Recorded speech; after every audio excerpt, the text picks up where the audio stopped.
नमस्कार मैत्रिणींनो, मंजू क्रिएशनमध्ये तुमचे सर्वांचे स्वागत आहे. तर आज तुम्हाला मी पोळीचा कुस्करा ही रेसिपी दाखवत आहे. चला तर मग मैत्रिणींनो, मी आता अशा प्रकारे 3 पोळ्या माझ्या उरलेल्या होत्या, तेव्हा मी नाश्त्याला आता त्याचा कुस्करा करत आहे. तर तुम्ही बघा मैत्रिणींनो, मी कशा प्रकारे कुस्कऱ्याची रेसिपी करते ती. आता मी या पोळ्या हाताने अगोदर बारीक बारीक त्याचे तुकडे करून घेतलेले आहे. नंतर मी त्या मिक्सरला लावून घेणार आहे. चला तर मग आपण आता या पोळ्याचा कुस्करा मिक्सरमध्ये करून घेऊया. तर बघा मैत्रिणींनो, अशा प्रकारे आपण आता या पोळ्या बारीक करून घेतलेल्या आहे. आता यामध्ये आपल्याला सर्व मसाले खालीच टाकायचे आणि हाताने मिक्स करून घ्यायचे आहे. आता यामध्ये मी मीठ टाकलेलं आहे, त्याच्यानंतर हळद, तिखट.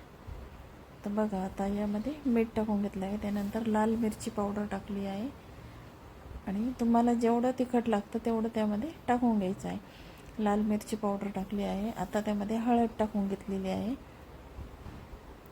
आणि थोडीशी साखर त्यामध्ये मी अर्धा चमचा टाकलेली आहे. तर बघा मैत्रिणींना, अशा प्रकारे मी आता यामध्ये कुस्करामध्ये खाली सर्व टाकून घेतलं आहे आणि हाताने ते सर्व मिक्स करून घ्यायचं आहे आपल्याला. आधी हातानेच खाली व्यवस्थित मिक्स केल्यामुळं आणि नंतर त्याला मी थोडंसं पाणी लावणार आहे. त्याच्यावर थोडासा पाण्याचा शिपका द्यायचा आणि आपल्याला ते 10-15 मिनटासाठी आपण ठेवून देऊया. तर बघा अशा प्रकारे आपण आता त्याला पाण्याचा शिपका दिलेला आहे आणि ते आपण आता बाजूला ठेवून देऊया. आता त्यामध्ये मी थोडीशी कोथिंबीर टाकून घेणार आहे. तर बघा मैत्रिणींनो, आता या कुस्कऱ्यामध्ये आपण सर्व मसाले टाकून घेतलेले आहेत आणि आता आपण यामध्ये काय काय घालणार आहे. आता यामध्ये मी एक कांदा चिरून घेतलेला आहे, कोथिंबीर घेतलेली आहे. तर बघा आपण आता गॅसवर कढई ठेवून घेऊया आणि कुस्कऱ्यासाठी कांदा हा जास्त बारीक चिरायचा नाही. जास्त बारीक चिरल्याचं कुस्करा टेस्ट लागत नाही. आता मी गॅसवरच कढई ठेवली आहे. आता या कढईमध्ये मी फोडणी करून घेत आहे त्यामध्ये आणि आता त्यामध्ये मी कांदा टाकून घेतलेला आहे आणि कांदा पण त्याला जास्त परतायचा नाही. जास्त परतला तो गोड लागतो.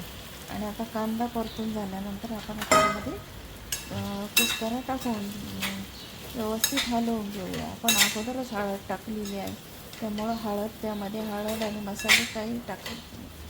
फक्त त्यामध्ये फोडणीला जिरे, मोहरी आणि कांदा टाकून घेतलेला आहे. आता हे व्यवस्थित आपण आता हलवून घेऊया आणि त्याला 2-3 मिनटं वाफ येऊ दे. आता त्यामध्ये आपण कोथिंबीर टाकू आणि परत एकदा व्यवस्थित हलवून घेऊया. आता कोथिंबीर टाकून हलवून घेतलेलं आहे. आता आपला कुस्करा रेडी झाला आहे. मी आता ते सर्विंग प्लेटमध्ये सर्व केलेलं आहे आणि आता त्याच्यावर थोडीशी मी बारीक शेव टाकलेली आहे. तर बघा मैत्रिणींना, तुम्हाला ही रेसिपी कशी वाटली. तुम्हाला जर आवडली असेल तर माझ्या चॅनलला लाईक, शेअर आणि सबस्क्राईब जरूर करा. धन्यवाद.